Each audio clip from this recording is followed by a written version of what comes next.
Hi. My name is Cody with the Oklahoma Special Forces Militia. I just wanted to come on here and talk just a little bit with you guys. Just a little going here. Let me tell you a little bit about me. 18 years of age, younger guy, out of this ordeal. Yes, wearing a beret. If I'm wearing it wrong, well, okay. Let's redo this, okay? We're not trying to pose to be military force, so everything we do, we're not disrespecting uniform. We're not disrespecting our berets. We're not disrespecting our patrol caps. We're not disrespecting anything. We're not disrespecting our fellow, our fellow Americans. I've talked with many militia members. I've talked with everybody about this uniform issue. This is why we wear multicams. Hold on. See, the reason for that is because multicams aren't standard issue. They're issued for like deployment and stuff like that.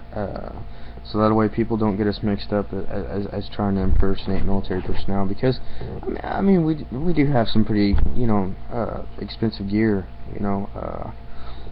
We have some pretty bring up stuff, like this right here. We have our flags, we have our unit patches, have our like this one says, if I told you I'd have to kill you. Just a patch that I bought at the surplus store. The don't tread on me patch. Of course I don't have any name tags, anything like that. Don't have a rank insignia. Yeah, I know this uniform's been through hell. Shoved down in a bag.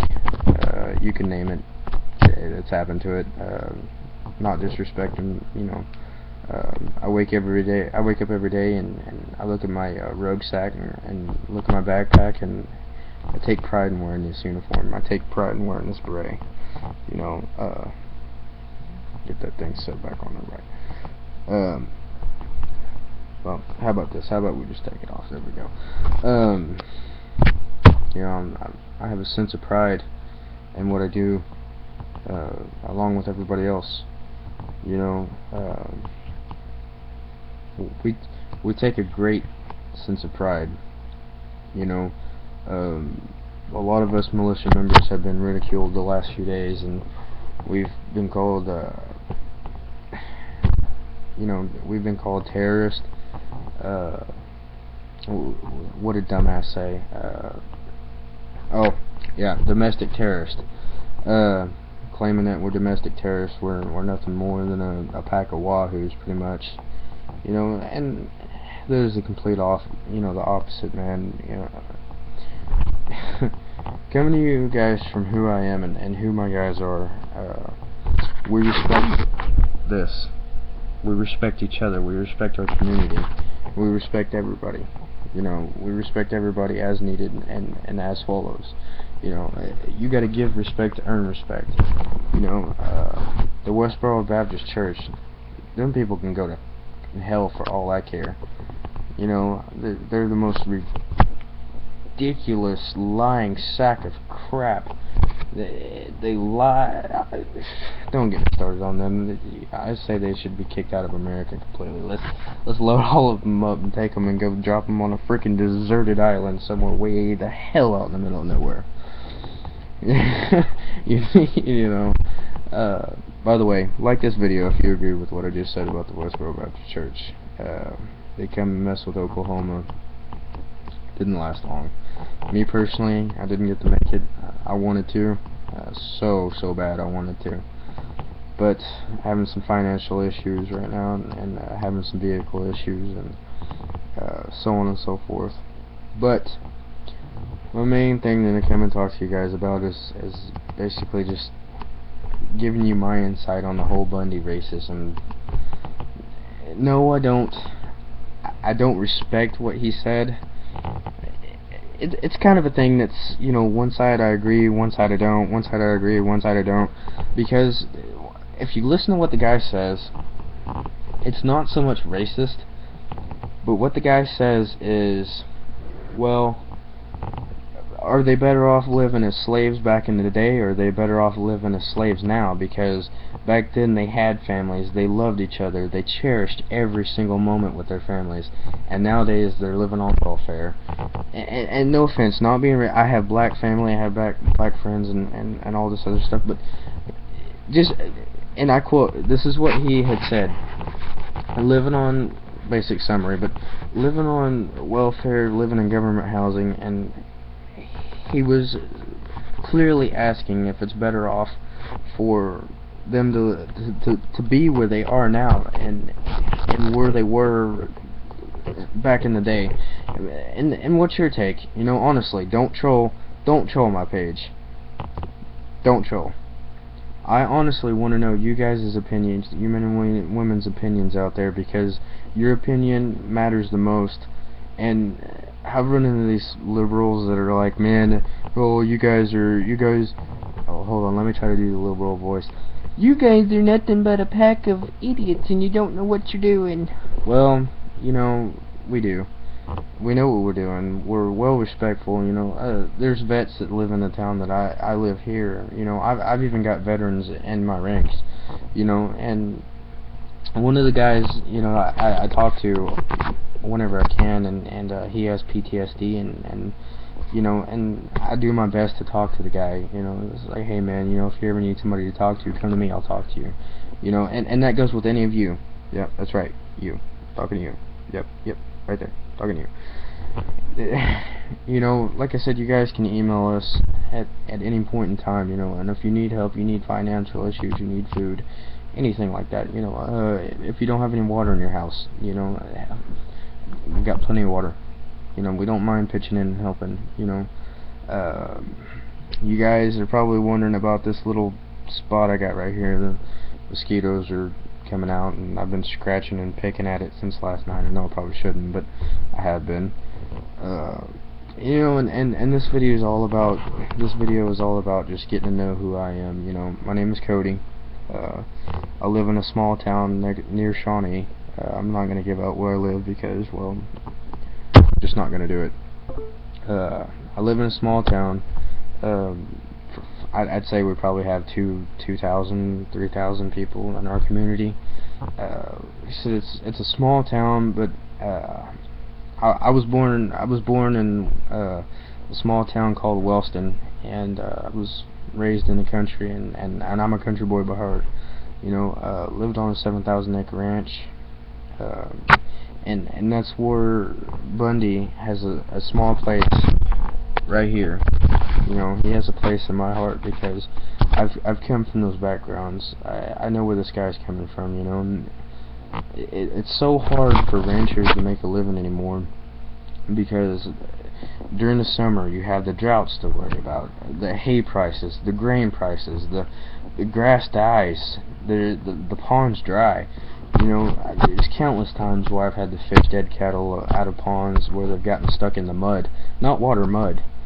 You know, there's countless times where I've been out there. For instance, 2007 ice storm. It hit, and we were living on a 7,000 acre ranch in Rush Springs. We would go out and break the water, and man, to tell you, my fingers were almost black. They hurt so much. Couldn't even feel my hands, my face. You know, falling through the ice, and had to wear wet clothes all day. Well, we got to where we packed extra set of clothes in the truck. You know, but you know, I just want to open myself up and let you guys know who I am, because we're not radicalists. We're not the kind of guy that you see having an AR-15 behind you with a flag behind me and a mask on my face. You know, I'm a Buddha, you know, like I have a sense of humor, by the way, but you know what I'm saying. We're not those kind of people, and we shouldn't be judged by what you think we are. You guys should actually take the time to get to know some of us. We're actually really good people, you know. I said I come from a ranching family, and I've been in Oklahoma my whole entire life, and I'll probably die that way. there's just something about Oklahoma that I love so much, and I have no idea why. Oklahoma, can be a bad place to live sometimes, with the drought and everything like that, and hay prices being so high if you're a rancher, or even if you have horses. Last year during the summer, there were people pretty much giving away horses because they couldn't feed them. People were running out of money, and I don't live on welfare, neither do they live on welfare. I have 2 kids and a wife, and a home to support, and I do that. I get by. I work 2 jobs. I own my own dirt bike and quad and UTV and ATV shop. I run it out of my house here. And it brings a little money. And it's something I'm smart on. I race motocross, so I'm all up in there. I have a little. I don't. If you've noticed yet, I have a teeny tiny stuttering problem, especially when I get nervous. But I'm starting to, kind of settle down a little bit and make myself comfortable with being on camera. Right now, it's kind of hard to find things to talk about because I'm basically talking to myself, and there's a little camera right here that I got my finger on, and there's a little green thingamajig right there telling me that it's on, and I got this bar over there. But anyway, you guys should at least take a fraction of your day to listen to what we have to say, to read up on things, to find out exactly who we are. This whole thing about going to Nevada Wednesday, we're leaving early Wednesday morning and probably won't get there till Thursday morning or Thursday afternoon. By that time we're going to be so dog tired, but we're going to unload, gear up, and go on the first patrol we can get on. Just to get. See, I'm going to try to take 6 to 8 people, and that's 6 to 8 people we can replace, and they can go home and see their families. As I said, see if you can see that. As I said, I'm a family man. And I have responsibilities, and as of everybody else does. And I'm not going to sit here and preach to you and say, well, we need to do this, we need to do that, because as well as I do what needs to be done and what should be done. But the reason why we are having so much difficulties is because nobody wants to participate, nobody wants to step up to the plate when the time comes. Yes, I understand you have jobs, yes, I understand you have families, but I have jobs and I have families too. All it takes, you can call your boss up and be like, hey man, can I take it off? And there's some of you guys that can't take a week off, and I understand that completely. I'm 100% with you. I understand, and that's the thing that separates me and separates my team from basically, and I'm not going to say this because Oklahoma has some damn fine militias, but separates me from what people, me and my team, and separates what people think we do. People think we're just a bunch of redneck, long beard, mohawk, cowboy hat wearing, bandana face idiots, and we're not. We're really not. And I know there's one guy that probably dresses like that, and I apologize, future reference, but yes, we have AR-15s and stuff like that, but that's their Second Amendment right. We have the right to carry any firearm that we want. That's and within reason. I'm not saying go out and buy an M249 SAW or an M240 Bravo, or buy a Barrett 50 cal machine gun, or a BAR, Browning automatic weapon. Don't go out there and buy that kind of stuff. Buy something that your family needs you to support with in case anything ever happens. And it may not be in my lifetime, and it may not be in your lifetime, and it may not be in our kids' lifetime, but one of these days it's going to get bad, so bad to the point where it's going to be like the Red Dawn movie, except for our own government. And for you radicalists out there, and you guys that think, oh well, I'm going to go in, guns firing, they're going to get my bullets first, or they can pry it out of my cold dead hands. Well, in fact, if you're not smart and know what you're doing, and it's a great possibility that you might not come back. You know, that's something that you got to think about, and that's something that people don't understand.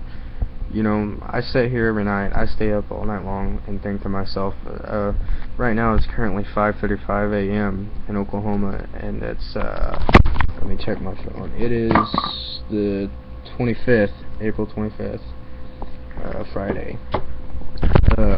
You know, I stay up all night, my voice is a little crackly, and, so I stay up all night and think to myself, you know, how much more does it take to make America wake up and realize, you know, how much more is it going to take? Is it going to take bloodshed to open people's eyes and to really know who we are and what we're about? Anyway, well, I've been jabbering on for 15 minutes and 56 seconds. If you'd like to know us, you know, get to know us, get with us, email us at oksfm.militia@yahoo.com, or find us on Facebook at oksfm or Oklahoma Special Forces Militia. And it's Cody signing off.